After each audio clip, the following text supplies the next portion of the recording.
नमस्कार, मैं आरडी भारती और आप देख रहे हैं बिहारी सुल्तान। आज की लेटेस्ट खबर में मैं आपको बताने वाला हूं, बहन मायावती जी ने उत्तर प्रदेश सरकार के खिलाफ सख्त रवैया अपनाया है, साफ साफ कह दिया है। और बामन मेश्राम जी ने क्या कहा विपक्ष के बारे में, ईवीएम के बारे में, और बिहार सरकार में क्या हो रहा है, बीजेपी क्या कर रही है, बौद्ध धर्म वाले अपने प्रोग्राम छुप के क्यों करते हैं, वो कवर क्यों नहीं करने देते हैं, ये सारी चीज़ें मैं आपको बताने वाला हूं। सबसे पहले हम आ जाते हैं बिहार की खबरें। बिहार विधानसभा का चुनाव संपन्न हो गया और ले देकर एनडीए सत्ता में आ गई। नीतीश कुमार जी मुख्यमंत्री बन गए, दो डिप्टी सीएम बन गए और कई प्रकार के भ्रष्टाचार के मामले भी सामने आए हैं। जैसे कि मेवालाल चौधरी जी ने इस्तीफा दे दिया और उसके बाद उम्र घोटाला तारकेश्वर प्रसाद के ऊपर शुरू हो गया। अशोक चौधरी जी जो शिक्षा मंत्री हैं, उनकी पत्नी भी बैंक लोन घोटाले में कहीं न कहीं से वांछित है, कोई मुकदमा चल रहा है जो विपक्ष आवाज़ उठा रही है।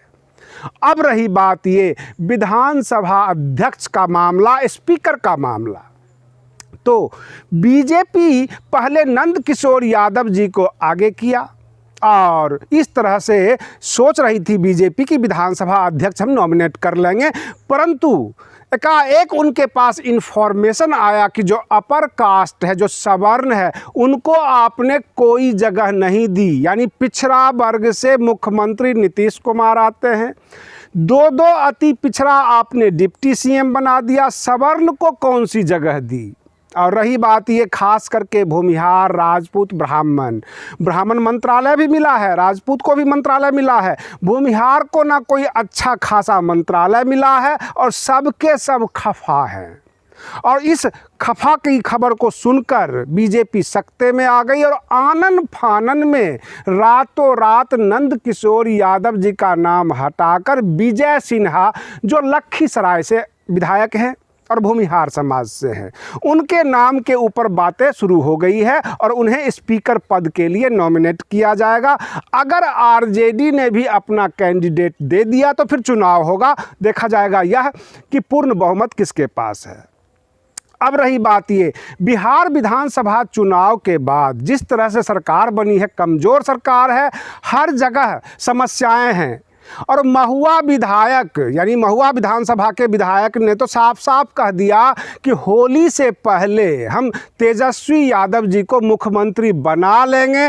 बीजेपी के, और बड़ी पार्टी, बीजेपी का नाम तो उन्होंने नहीं लिया, बड़ी पार्टी बताया, कुछ सब के सब हमारे संपर्क में हैं और इशारा कर दिया कि हम सरकार बनाएंगे, होली से पहले हमारी सरकार होगी।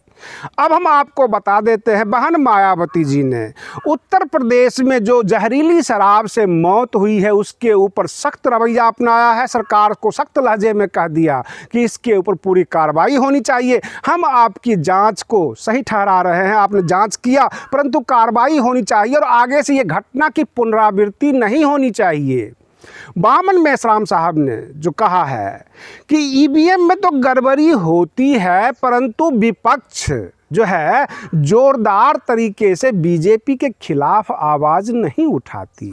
अब बिहार विधानसभा का चुनाव ही देख लीजिए, राजद बार बार टारगेट करती है नीतीश कुमार जी का, बीजेपी के खिलाफ नहीं बोलती, जबकि राजद को भी पता है, सबको पता है कि चुनाव आयोग केंद्र का है और वो बीजेपी के हाथ में है, केंद्र के हाथ में है।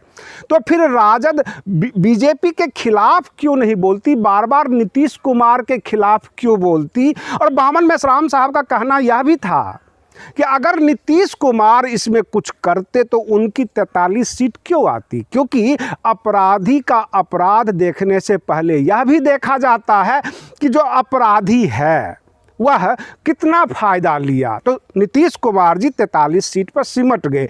इसलिए बिहार विधानसभा चुनाव में बीजेपी की गड़बड़ी तो समझ में आती है, वो कर सकती है, लेकिन नीतीश कुमार जी ने नहीं किया। और चाहे राजद हो अथवा कोई भी पार्टी हो, बहन मायावती जी का बीएसपी हो या जो भी राष्ट्रीय पार्टी है, बीजेपी के खिलाफ ईवीएम के मसले पर हमलावर क्यों नहीं होती? क्या डर सता रहा है? क्या यह डर सता रहा है कि सीबीआई जो है छापे ना डाल दे?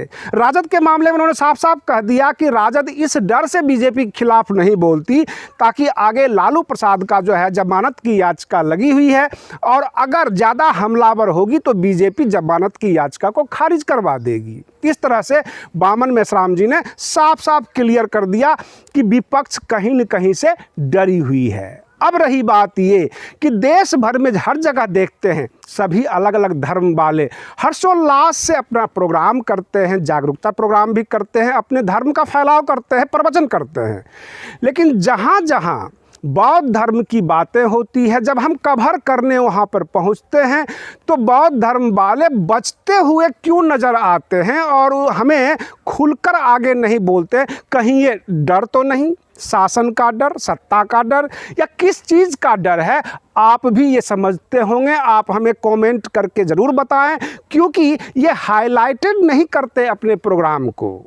इसलिए हमें आपके सामने ये बातें शेयर करनी पड़ी कि हमारे जितने भी बौद्ध धर्म के भाई हैं जो अपना प्रोग्राम करते हैं, वो सोशल मीडिया अथवा जो भी मीडिया कर्मी हैं उनके सामने शेयर करें, अपनी बातें बढ़ चढ़ कर बताएं ताकि समाज तक सारी बातें जा सके।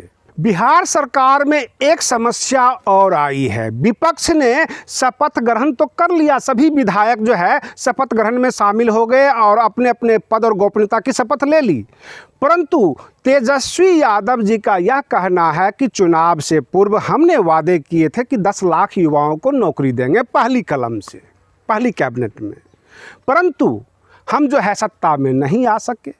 और जब हम ये कमिटमेंट उस वक्त कर रहे थे तो बीजेपी 19 लाख रोजगार के वायदे किए थे। 1 महीना का समय देता हूँ, 1 महीने में अगर 19 लाख युवाओं के रोजगार के लिए कोई भी कार्यक्रम अगर चालू नहीं किया गया तो ये हम पहले की तरह जो 15 लाख वाली जुमले वाली बात थी वो हम नहीं होने देंगे। पूरे राज्य में आंदोलन किया जाएगा और इनसे हमें 19 लाख युवाओं के लिए रोजगार चाहिए। राजद और उसके कार्यकर्ता सड़कों पे उतरेंगे, विधानसभा का घेराव करेंगे।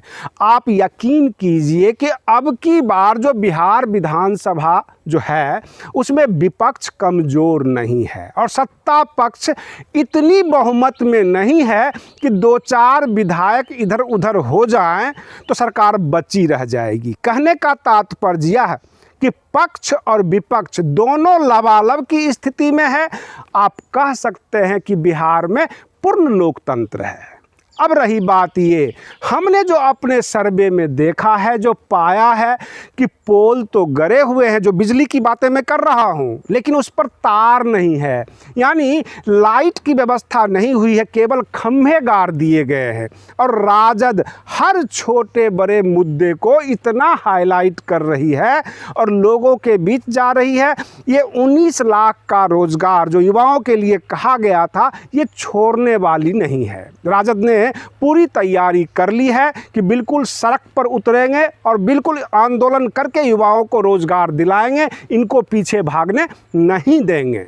आप बने रहिए बिहारी सुल्तान चैनल पर। हम फिर मिलते हैं एक लेटेस्ट वीडियो के साथ, और आप इस चैनल को लाइक करें, शेयर करें, सब्सक्राइब करना ना भूलें। तब तक के लिए धन्यवाद।